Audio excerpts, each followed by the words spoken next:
तो कहानी की शुरुआत में हम एक लड़की को दिखाते हैं जिसे कोई जबरदस्ती घसीट कर एक सुनसान बिल्डिंग में लेकर जा रहा है। यहीं पर सीन कट होता है। हमें एक मेडिकल कॉलेज का सीन दिखाते हैं जहां एक डॉक्टर की लापरवाही से एक पेशेंट की मौत हो गई है और इसी कारण से यहाँ पर लोग आंदोलन कर रहे हैं। और जिस पेशेंट की जान गई है ना, उसकी फोरेंसिक जांच एक डॉक्टर प्रीति नाम की फोरेंसिक एक्सपर्ट कर रही होती है। प्रीति और उसका सीनियर डॉक्टर जिसका नाम साजी है, वो बॉडी का पोस्टमार्टम और जांच करके बता देते हैं कि इसके शरीर के कई हिस्सों पर जबरदस्ती एक्सपेरिमेंट किए गए हैं। इस पेशेंट का ऑपरेशन जिस डॉक्टर ने किया है कृति, उसके खिलाफ रिपोर्ट तैयार करती है। इस रिपोर्ट के बेसिस पर उस डॉक्टर को तुरंत सस्पेंड कर दिया जाता है। यहाँ से सीन शिफ्ट होता है एक होम मिनिस्टर की तरफ, जो अपने PR एजेंसी से कहता है कि रील्स या शॉर्ट्स पर मेरी महानता दिखाने की बजाय तुम लोग अपोजिशन के मिस्टर थॉमस आलोचना करो, तभी मैं ये चुनाव जीतूंगा। थॉमस जब हेल्थ मिनिस्टर था तब उसने कई सारे स्कैम्स किए थे। उसने दवाओं और सर्जरी के नाम पर काफी पैसा बनाया, इसलिए उसके ऐसे कांड और स्कैंडल ढूंढकर उसका नाम बदनाम करो, तभी मुझे फायदा होगा। यहाँ पर मिनिस्टर को दिखाने के बाद सीधा सीन वही मेडिकल कॉलेज की तरफ जाता है जहाँ पर एक मीटिंग चल रही है। कॉलेज के प्रिंसिपल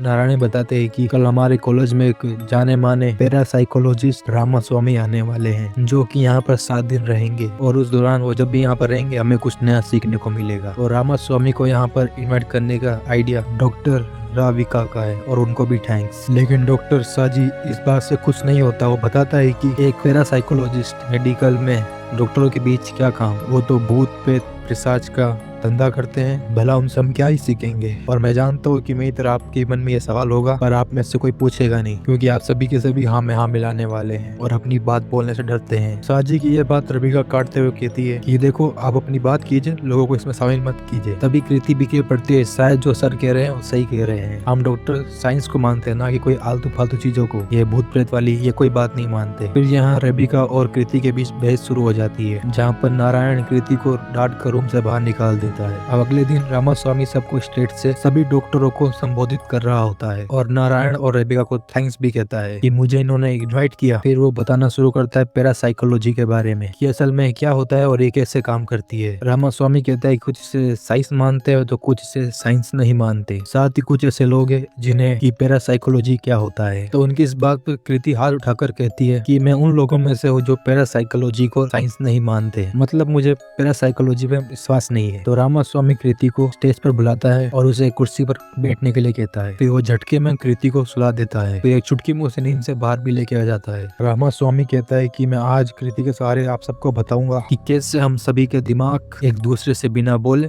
बिना देखे एक दूसरे से बातचीत कर सकते हैं, जैसे कि टेलीपैथी के जरिए कहीं दूर बैठा इंसान अपने दिमाग के जरिए दूसरे इंसान तक अपनी बात पहुंचा सकता है। रामास्वामी कृति की आंखों पर पट्टी बांध देता है। फिर वो सभी ऑडियंस को एक पेंटिंग दिखाता है जिसमें बोर्ड पर 2 लोग बैठे हुए हैं और बहुत ही घना बादल वाला मौसम है। रामास्वामी सभी से कहता है कि आप सभी इस पेंटिंग को देखें और मुंह से कुछ भी मत बोलिए, बस बार बार उसको पेंटिंग को देखिए और ऐसा सोचिए कि आप अपनी बात कृति के दिमाग तक पहुंचा रहे हैं। इस दौरान कृति की आंखों में पट्टी बंदी होती है जो कि रामास्वामी के पूछने पर बिना देखे पेंटिंग के बारे में सब कुछ बता देती है। और जब उसकी आंखों से पट्टी हटती है तो वो भी देख के शॉक हो जाती है कि ये सब तो बिल्कुल सही कहा मैंने। और यहाँ पर रामास्वामी अपना पॉइंट प्रूफ कर देता है, पैरासाइकोलॉजी नाम की भी कोई चीज होती है, इग्नोर मत करो। यहाँ से सीन शिफ्ट होता है 2 मछुआरों की ओर जाता है जहाँ पर फिशिंग करते समय एक बहुत बड़ा ड्रम मिलता है। वो पूरा ड्रम तारकोल से बना हुआ होता है, साथ ही इसमें किसी की लाश मौजूद है जो कि अब कंकाल बन चुका होता है, यानी किसी ने ड्रम के अंदर इस लाश को छुपाकर ठिकाने पर लगाया है। लाश के मिलते पुलिस और मीडिया दोनों वहाँ पर पहुंच जाती है और फोरेंसिक जांच करने का मौका मिलता है कृति को। इस केस को इंस्पेक्टर साईराम और उसका असिस्टेंट सत्या देख रहा होता है। सत्यम और साईराम से कृति बताती है कि ये लाश एक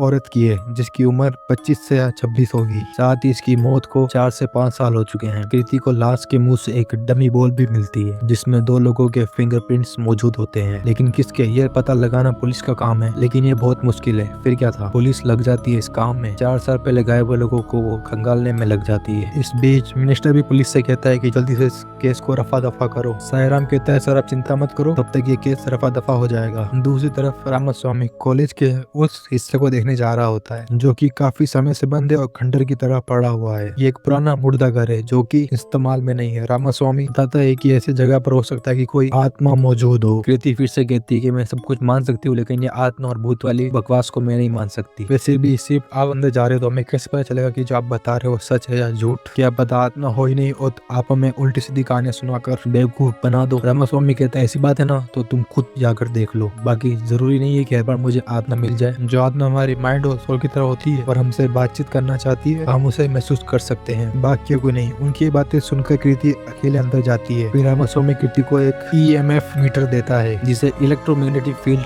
मीटर कहते हैं। कोई भी आत्मा एक जगह की फील्ड को डिटेक्ट करती है। कोई भी आत्मा होगी तो ये मीटर डिटेक्ट कर लेगा। फिर कृति इस मीटर को लेकर अकेले मुर्दा घर में दाखिल होती है। जहाँ पर जाती उसे अपने पास किसी के होने का महसूस होता है। साथ ही कृति को कुछ दृश्य भी दिखाई देने लगते हैं जिसमें कोई एक लड़की को मार रहा है। इसके साथ एक टेनिस बॉल कृति के पास आकर रुक जाती है। साथ ही उसके EMF मीटर में भी एक रेटिंग शुरू हो जाती है और फिर वो चीखती है और सीधा बेहोश हो जाती है। बेहोश होने के बाद उसे बाकी लोग आकर उठाते हैं। अब कृति को जो सारी चीजें महसूस हुई वो क्या था और जो दृश्य उसने देखे वो किसके थे, ये सारी बातें उसे परेशान करती है। कृति का दोस्त अरविंद उससे कहता है कि तुम्हें जो भी हुआ था ना वो सब एक भ्रम था, समझी? इसे डिसऑर्डर कहते हैं। लेकिन वो सोचती रहती कि उसके साथ जो उसने देखा वो सब क्या था और वो क्या मर्डर हो रहा था। दूसरी तरफ पुलिस अपने छानबीन में व्यस्त होती है। इंस्पेक्टर साई राम को पता चलता है कि ये ड्रम कोई तार खोल का ड्रम नहीं है बल्कि ये एक ऐसे केमिकल का ड्रम है जिसे कंस्ट्रक्शन वगैरह में काम किया जाता है। इस ड्रम के जरिए साई राम इस ड्रम के ऑर्डर करने वाले मालिक के पास पहुंच जाता है। असल में पुलिस को ये लग रहा होता है कि जिस लड़की की मौत हुई है दरअसल वो केरला के सेक्स रैकेट की वजह से हुई है, जिसकी वजह से आज तक कई सारी लड़कियां गायब हो चुकी है। साथ ही इस ड्रम का ऑर्डर देने वाली कंस्ट्रक्शन कंपनी को चलाने वाला मालिक भी इन सेक्स रैकेट में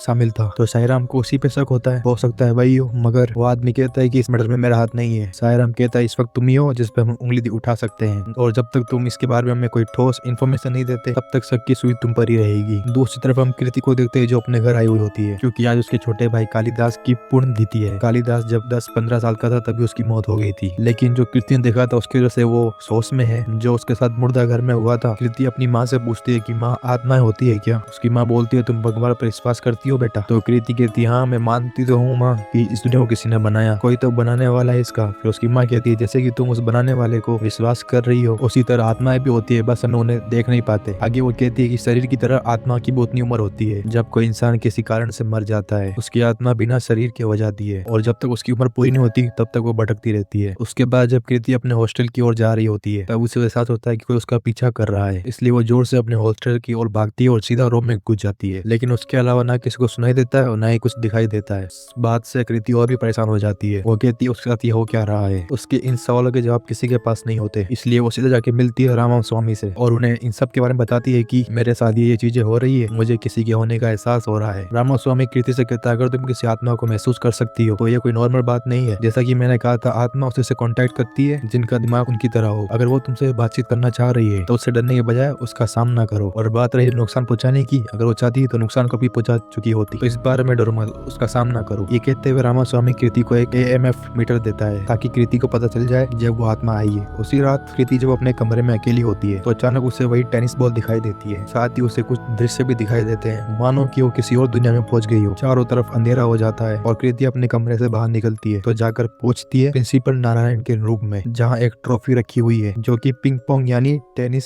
कंपटीशन की थी। इसके साथ ही कृति का यह भ्रम खत्म हो जाता है और उसके आसपास सब कुछ नॉर्मल हो जाता है, यहाँ तक कि वो टेनिस बॉल कहीं भी नहीं थी। अगली सुबह फिर कृति फिर से प्रिंसिपल के रूम में जाती है, उसे वही ट्रॉफी नजर आती है। इसके बारे में जब वो अरविंद से सवाल करती है तो पता चलता है कि ट्रॉफी दरअसल एक होनहार सारा की थी जो कि 4 साल पहले अचानक ही गायब हो गई थी। सारा से अरविंद पहली बार फर्स्ट ईयर में मिला था जब सारा उसके दोस्तों ने उसकी रैगिंग भी की थी। अब इस मेडिकल में जो बंद मॉर्चुरी है उसकी भूतियों वाली खबर पहले से ही फैली थी हर जगह। कहा जाता है कि यहाँ पर अनक्लेम्ड बॉडीज को रखा जाता है जिन्होंने या तो खुद की जान ली होती है या उन्हें किसी ने मारा हो, वो सारी बॉडीज यहाँ पर रखी जाती है। और लोग कहते हैं यहाँ से बहुत अजीब अजीब आवाजें भी आती है। और सारा उसके दोस्त रोज एक नए स्टूडेंट को यहाँ लाया करते थे और टेनिस बॉल को अंदर मॉर्चरी में फेंक कर उसे लाने को ढूंढने को बोलते थे। अब जब ये चीजें प्रिंसिपल नारायण के पास पहुंची तो उसने सारा और उसके दोस्तों को काफी डांट भी लगाई, लेकिन अरविंद ने अपनी कंप्लेंट वापस ले ली और उनके खिलाफ कोई शिकायत नहीं की। अब जिस ट्रॉफी को कृति ने देखा था वो उसके फिंगरप्रिंट्स लेकर पुलिस को दे देती है। पुलिस को ट्रॉफी में मिली फिंगरप्रिंट्स टेनिस बॉल में मैच कर रही थी तो कृति पुलिस से कहती है ये जो फिंगरप्रिंट है बॉडी से उसे चेक करिए। इसी बीच हमें दिखाया जाता है सारा हमेशा गलत के खिलाफ आवाज उठाया करती थी। जब उस टाइम थॉमस सेकेंडरी स्कूल में कैंटीन का उद्घाटन करने आया था तो सारा और बाकी डॉक्टर ने उससे रोका था, क्योंकि कॉलेज में कई चीजों की कमी थी और जो एक्सपीरियंस डॉक्टर थे उन्हें कहीं और भेजा जा रहा था। इसी के साथ वापस कहानी प्रेजेंट में आती है, जहाँ पर पुलिस को दिए गए फिंगरप्रिंट्स उस बॉडी से मैच हो जाते हैं। फिर कंफर्म हो जाता है कि जो बॉडी ड्रम में मिली थी वो सारा की है। कृति अपने भ्रम के बारे में अरविंद और शाहनवाज को सब बताती है। शाहनवाज यहाँ एक डॉक्टर है और जो सारा से लव करता था, सारा भी उसे पसंद करती थी। लेकिन जब एक बार शाहनवाज किसी मेडिकल कैंप में कुछ दिनों के लिए बाहर गया तो उसी दौरान सारा गायब हो गई। शाहनवाज ने सारा को बहुत ढूंढा लेकिन वो कहीं नहीं मिली। पुलिस ने 2 स्टूडेंट को भी अरेस्ट किया इस मामले में, मगर कोई फायदा नहीं हुआ क्योंकि उनके खिलाफ पुलिस कोर्ट में कोई सबूत पेश नहीं कर पाई। अब प्रीति अपने भ्रम में जो जो चीजें देखी थी उसके बल पे उसने इतना कुछ कैसे पता कर लिया, ये बात शाहनवाज को हजम नहीं होती। तो वो सीधा कृति से सवाल करने के लिए आ जाता है, लेकिन कृति उसे नशे में होने की वजह से अपने रूम से निकाल देती है। उसके जाने के बाद कृति को फिर से भ्रम होता है, मतलब वही टेनिस बॉल और बाकी चीजें। साथ ही कृति उस टेनिस बॉल को अपने लैपटॉप पर बाउंस करते हुए भी देखती है। टेनिस बॉल बाउंस करते करते कीबोर्ड से एक ईमेल को टाइप कर रहा होता है जो कि सारा का था। और जैसे ही कृति को भ्रम दिखने बंद होते हैं, जब उसे मेल आईडी दिखती है और पासवर्ड दिखता है जिससे वो आईडी खुलती है ताकि मेल ओपन हो चुके और वो सारा की होती है। और इस मेल से ड्राफ्ट में कृति को एक अनसेंड मेल मिलता है जिसमें सारा ने कुछ लिखा हुआ था, मगर कभी उसने ये मेल सेंड नहीं किया। सारा ने मेल में क्या लिखा है वो जानने के लिए हमें पास्ट में चलना पड़ेगा। एक दिन जब सारा कैंटीन में अपने दोस्तों के साथ बैठी हुई होती है, तभी उसे और उसके दोस्तों को एक व्हाट्सएप से फॉरवर्ड मैसेज आता है। उसमें लिखा होता है जिस कॉलेज में थॉमस ने कैंटीन का उद्घाटन किया था, करीब 100 बच्चे उस कैंटीन का खाना खाने के बाद फूड पॉइजनिंग की वजह से हॉस्पिटल में भर्ती किए गए थे। अब ऐसा कुछ हुआ तो नहीं था, लेकिन ये मैसेज देखकर सब हैरान होते हैं। इस बारे में सारा सबसे पूछ रही होती है, तभी वहाँ पर एक एम्बुलेंस आती है और कई सारे स्कूल के बच्चों को लाया जाता है, जिन्हें सारा और बाकी डॉक्टर जल्दी से भर्ती करते हैं। थॉमस खुद बच्चों को अगले दिन देखने के लिए आता है क्योंकि अब सभी बच्चे खतरे से बाहर थे। लेकिन अगले दिन उस फूड पॉइजनिंग की वजह से एक बच्चे की डेथ हो जाती है, जिससे थॉमस को इस्तीफा देना पड़ता है। लेकिन पता नहीं क्यों सारा को इनमें कुछ गड़बड़ी लग रही होती है, क्योंकि घटना से पहले ये खबर उसके व्हाट्सएप पर आ गई थी। जरूर इसके पीछे कोई तो चाल है। यहाँ पर पता चलता है जिस बच्चे की हॉस्पिटल में मौत हुई है उसका नाम कालिदास है। कालिदास यानी कृति का भाई, जो कि मर गया था। अब जाके कृति को पता चलता है कि क्यों सारा की आत्मा ये सारी चीजें कृति को बताना चाहती है, क्योंकि सारा को इंसाफ चाहिए था। फिर सारा इस बात के बारे में छानबीन करने लग जाती है। कालिदास के मरने के अगले दिन सारा उसके बेड के पास का डस्टबिन जब देखती है तो उसमें सारा को एक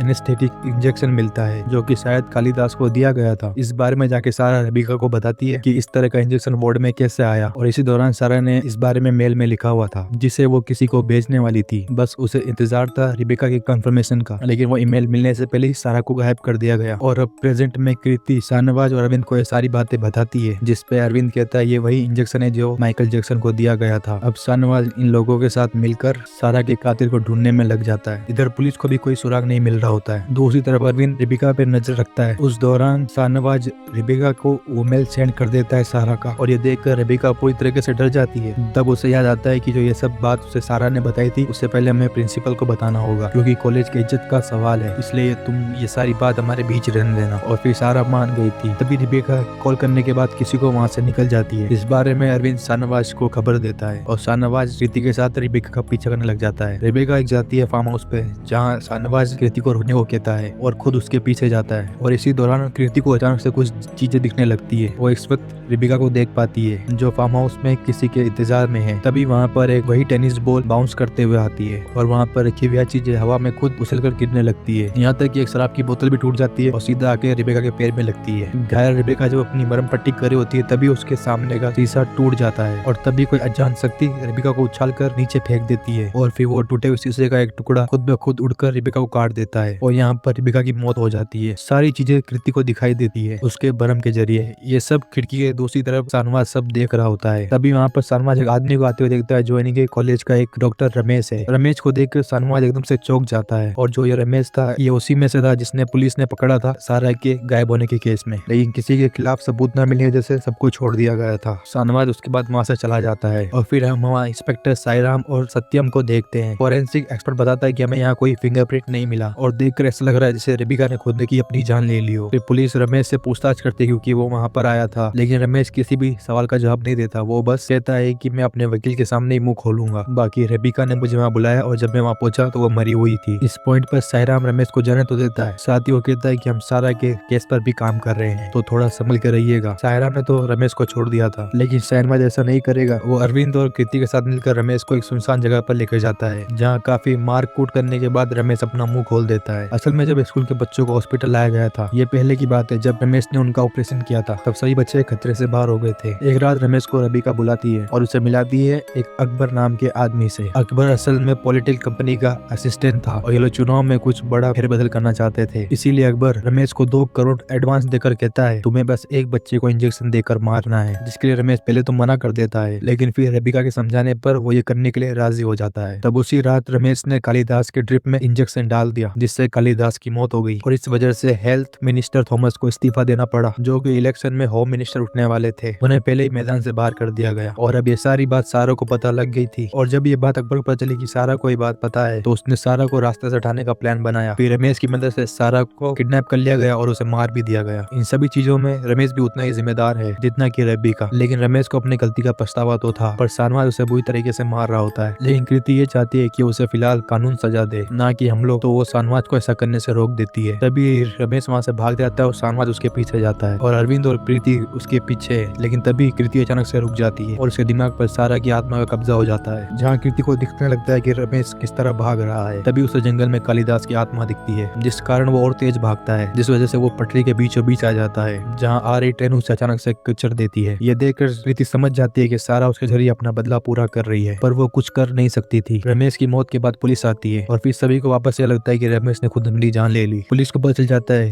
कि रबिका और रमेश की मरने की जगह पर शहनवाज की कार देखी गई थी, इसीलिए अब वो शहनवाज पर उंगली उठाते हैं। मगर शहनवाज के खिलाफ उन्हें कोई सबूत नहीं मिलता, न ही पोस्टमार्टम में ऐसा कुछ होता है, इसलिए पुलिस उसे पकड़ नहीं पाती। मरने से पहले जो भी रमेश ने बात अपनी मानी थी, वो वीडियो कृति फेसबुक पर चढ़ा देती है, जहाँ सारा से सामने आ जाता है कि उसने कैसे कालिदास और सारा को इलेक्शन के लिए मरवा दिया। सत्यम ये समझ जाता है कि जो अगला खुलने वाला है वो पक्का अकबर का होगा, क्योंकि जो भी बदला ले रहा है वो अगला टारगेट अकबर को रखेगा। इसीलिए सत्यम अकबर का फोन ट्रेस करवाने लगता है। साथ ही कृति अब इन सब में नहीं पड़ना चाहती, इन खून खराबे में, लेकिन शहनवाज के सर पर उस बदले का खून सवार है, इसीलिए वो बिना बताए अरविंद के साथ जाकर अकबर को किडनैप कर लेता है। किडनैप होने से पहले वो किसी से बात कर रहा था, इसीलिए अकबर का फोन वहीं गिर जाता है, लेकिन सत्यम को नहीं पता होता, क्योंकि वो फोन को ट्रेस कर रहा होता है और जहाँ अगली बार फोन गिरेगा उसे वहीं की लोकेशन मिलेगी, इसलिए खाली अकबर का फोन मिलता है, ना कि अकबर। तो उस फोन की वजह से सत्यम को पता चल जाता है कि अकबर किस आदमी से बात कर रहा था। वो नंबर देखकर चौंक जाता है, क्योंकि वो किसी और का नंबर नहीं, इंस्पेक्टर साईराम का नंबर है, जो कि अकबर को बचाने के लिए वहाँ पर कृति को लेकर पहुंच गया था। सत्यम अब साईराम के फोन को ट्रेस करने लग जाता है और इधर अकबर अरविंद से और शहनवाज से लड़ने लगता है। लेकिन उससे पहले